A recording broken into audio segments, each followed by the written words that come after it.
تصور کریں کہ آپ آج نیو یارک شہر میں چل رہے ہیں، جہاں آسمان چھوتی عمارتیں اور تیز رفتار جدت آپ کو گھیرے ہوئے ہیں۔ اب ایک ایسی دنیا کا تصور کریں جہاں ایک سلطنت جو 3 براعظموں میں پھیلی ہوئی ہے، اتنی ہی طاقتور تھی جتنی آج امریکہ ہے۔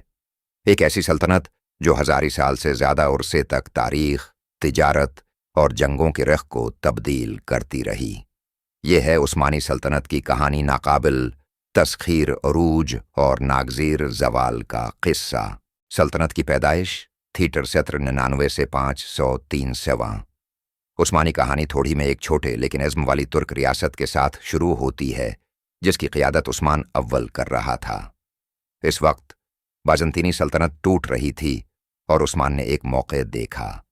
ان کے جانشین، خاص طور پر مراد اول اور بایزید اول، نے بلقان اور اناطولیہ کے کچھ حصوں کو فتح کر کے عثمانی علاقے کو بڑھایا۔ یکن حقیقی موڑ 503 قسطنطنیہ کا سقوط۔ سلطان محمد دوم کے تحت عثمانیوں نے ناممکن کو ممکن بنایا۔ انہوں نے بڑے توپوں کا استعمال کرتے ہوئے قسطنطنیہ کی مشہور دیواروں کو توڑ دیا۔ اس کے ساتھ بازنطینی سلطنت کا خاتمہ ہو گیا۔ عثمانیوں نے شہر کا نام استنبول رکھا اور اسے اپنی سلطنت کا دل بنا دیا۔ عروج ان کا سنہری دور 522 سے 566 16ویں صدی سلطنت کا سنہری دور تھا۔ سلطان سلیمان عظیم کے تحت عثمانی دنیا کی سپر پاور بن گئے۔ ان کا اثر ہنگری سے فارس کی خلیج، شمالی افریقہ سے عرب جزیرہ نما تک پھیلا۔ سلیمان صرف ایک فوجی ماہر نہیں تھے، وہ ایک اصلاح پسند بھی تھے۔ انہوں نے قانونی نظام کو دوبارہ منظم کیا، فن اور فن تعمیر کی حوصلہ افزائی کی اور تجارت کو فروغ دیا۔ کئی لحاظ سے ان کا دور عثمانی سلطنت کے بعد دوسری جنگ عظیم میں امریکہ کے عروج کے مترادف تھا، مضبوط، غالب اور بظاہر ناقابل تسخیر فوجی طاقت اور بحری قوت۔ عثمانی فوج اپنے وقت کی سب سے جدید فوجوں میں سے ایک تھی۔ جانیسری اور ایک ایلیٹ فوجی دستہ جو بچپن سے تربیت یافتہ تھا، تاریخ کی سب سے خوفناک لڑائی کی طاقتوں میں سے ایک بن گیا۔ دریں حسنہ عثمانی بحریہ نے بحیرہ روم اور ہندوستانی سمندر میں اہم تجارتی راستوں پر کنٹرول حاصل کر لیا۔ لیکن ہر سلطنت کی طرح طاقت دشمنوں کو دعوت دیتی ہے۔ سست زوال 1600 تو 2800 کوئی سلطنت ہمیشہ کے لیے قائم نہیں رہتی۔ عثمانیوں کو ہر جانب سے چیلنجز کا سامنا کرنا شروع ہوا۔ یورپی طاقتیں جیسے آسٹریا اور روس مضبوط ہو گئیں، جبکہ اندرونی بدعنوانی اور اقتصادی مسائل نے سلطنت کو اندر سے کمزور کر دیا۔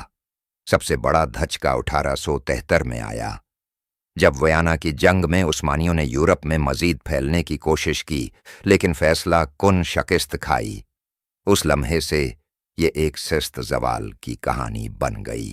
یورپ میں صنعتی انقلاب نے مغربی قوموں کو ایک برتری دی، جبکہ عثمانی جدیدیت میں جدوجہد کرتے رہے۔ ان کی معیشت پیچھے رہ گئی اور اندرونی بغاوتوں نے مزید سلطنت کو کمزور کر دیا۔ زوال 1300 برس سے 22 برس 22ویں صدی کے اوائل میں عثمانی سلطنت کو یورپ کا بیمار آدمی کہا جانے لگا۔ پہلی جنگ عظیم اس کے تابوت میں آخری کیل ثابت ہوئی۔ عثمانیوں نے جرمنی کا ساتھ دیا اور ہار گئے۔ 1922 میں ہزاری سال سے زائد عرصے کے بعد عثمانی سلطنت کا باقاعدہ خاتمہ ہو گیا۔ اس کی زمینوں کو تقسیم کیا گیا اور جدید ترکی مصطفی کمال اتاترک کے تحت ابھرا، جو ایک نئے دور کا آغاز تھا۔ وراثت اور اثرات اگرچہ سلطنت ختم ہو گئی، اس کی وراثت آج بھی موجود ہے۔ فن تعمیر، کھانے، قانونی نظاموں اور زبانوں سے عثمانی اثرات آج بھی مشرق وسطی، بلقان اور اس سے آگے محسوس کیے جا رہے ہیں۔ یہ ایک یاد دہانی ہے کہ کوئی سلطنت، چاہے وہ کتنی ہی طاقتور کیوں نہ ہو، ہمیشہ کے لیے قائم نہیں رہتی۔ تو آپ کا کیا خیال ہے؟ کیا ایک جدید سپر پاور بھی ایسی ہی تقدیر کا سامنا کر سکتی ہے؟ آئیے تبصرے میں بات کرتے ہیں۔